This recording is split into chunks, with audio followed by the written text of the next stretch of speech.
Wewe wacheze mchanga na kaka vinatufulia nguo zetu kila siku. Wewe niache. Sasa ameshakwambia kaka kija kupiga.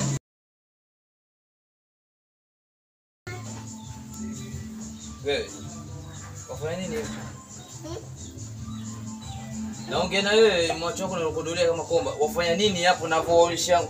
Na wewe mtu mzima wewe, kila saa nilikwambia muangalie dadako yule, angalia anavyonifanyia pale sana. Nimemwambia lakini hakunisikia.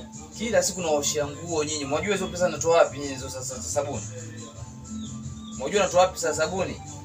Haya amka ndani.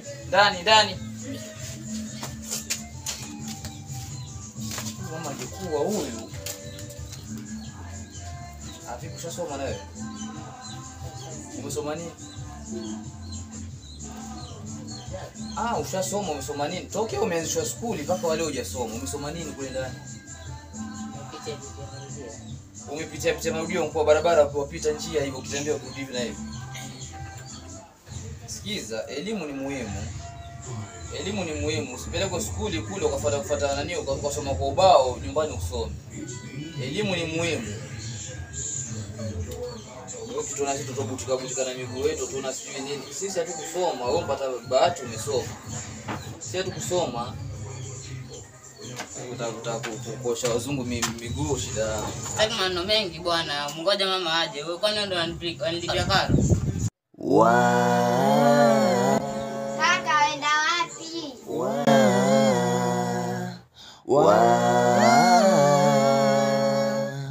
Sote ni wa Mungu.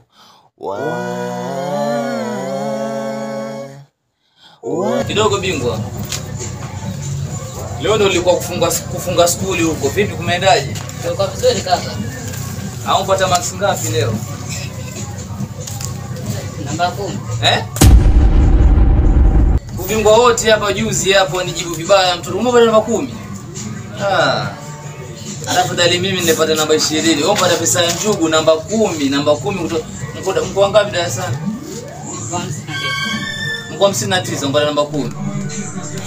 Nipe huko mtunga njugu ndio namba 10 wewe hata mjengo walipi namba 10. Anda ndani unapokungojea. Jamanini someni. Ukipata nafasi ya kusoma soma. Angalia bingwa huyu. Kiburi akisaidii. Kapata namba 10 kati ya watu 56 darasani kapata namba 10. Jamani someni. Kiburi akisaidii.